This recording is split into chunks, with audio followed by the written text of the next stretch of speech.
이 이산화탄소가 450 ppm에 이르게 되면 지구 평균 온도가 2도 정도 상승할 것으로 예상되고요. 더 이상 지구온난화는 인간의 노력으로 막을 수 없는 불가역적 상태에 도달하게 되는 거죠. 네, 안녕하세요. 박정희입니다.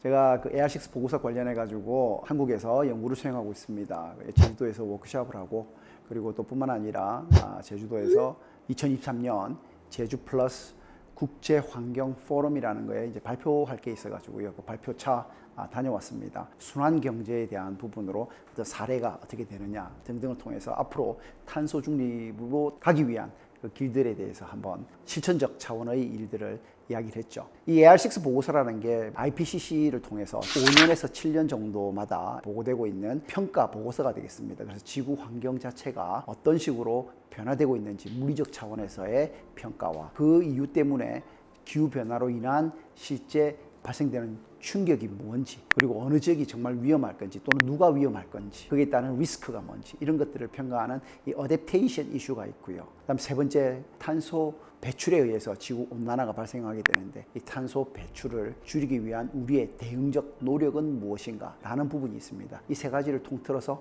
보통 한 5년에서 7년 정도마다 평가 보고서를 발간하는데, 이 주체가 아까 말씀드렸던 이 정부 간 협의체 IPCC가 됐습니다.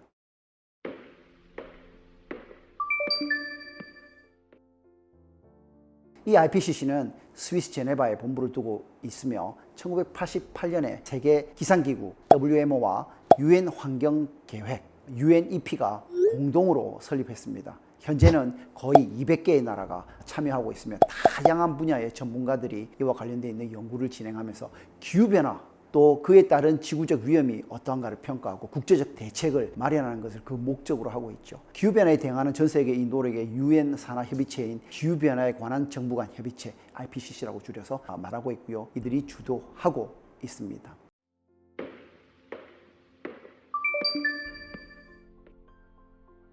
그럼 IPCC는 어떻게 구성되고 있고 또 어떤 일을 할까요? 현재는 세계 실무그룹 한 개의 태스크포스가 있습니다. 그래서 AR6 보고서는 IPCC가 5년에서 7년 정도 한 번씩 기후변화에 관한 평가 보고서, 지금까지는 총 6번의 보고서가 발간되었고, 특히 올해 2월에 최종 6차 보고서가 공식적으로 나왔으며 종합보고서는 5월에 최종 발간되었습니다. 이러한 AR6는 기본적으로 각 실무 그룹의 보고서인 워킹그룹 1, 물리적인 기후변화에 대한 이야기, 그다음에 그에 대한 어댑테이션, 임팩트, 리스크에 대한 부분, 그리고 워킹그룹 3가 하는 미티게이션, 대응 정책에 대한 부분, 이와 함께 종합보고서, 그다음에 특별보고서로서 지구온난화 1.5도시, 기후변화와 토지 특별보고서, 그리고 변화하는 기후에서의 해양 및 빈권 특별보고서 등 특별 및 방법론 보고서를 포함해서 보고하고 있죠.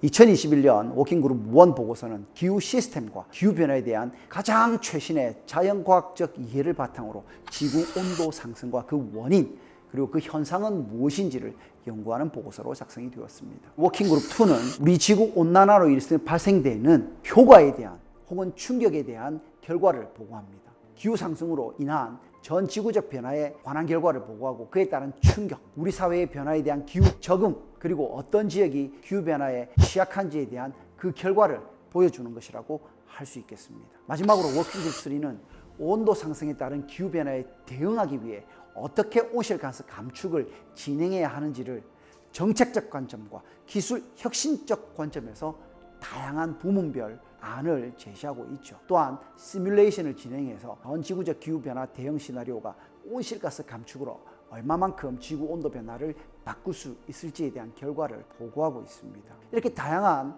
워킹 그룹들을 통해 만들어지는 평가 보고서는 UN 기후변화 협약에서 매년 개최하는 당사국 총회, 정부 간 협상 시 근거 자료로 활용됩니다. 그러므로 이 평가 보고서의 정확한 결과를 넣기 위해서는 바로 과학적 방법론에 근거한 우리나라의 노력이 들어가야 합니다.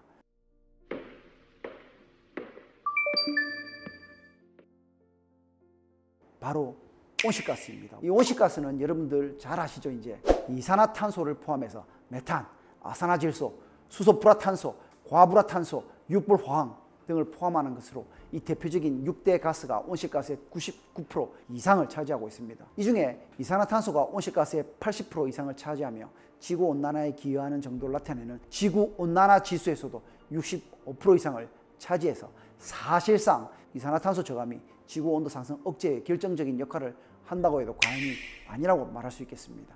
이 이산화탄소가 450 ppm에 이르게 되면 지구 평균 온도가 2도 정도 상승할 것으로 예상되고요. 더 이상 지구온난화는 인간의 노력으로 막을 수 없는 불가역적 상황에 도달하게 되는 거죠.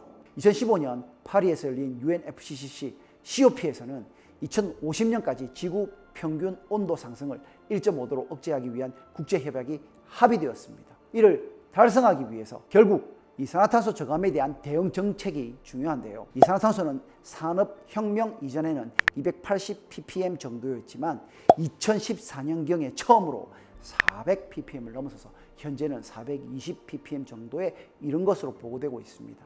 예상보다 온도 상승이 가파르게 증가해서 2030년도경에 벌써 1.5도에 이를 것이라는 비극적 전망이 보고되고 있습니다.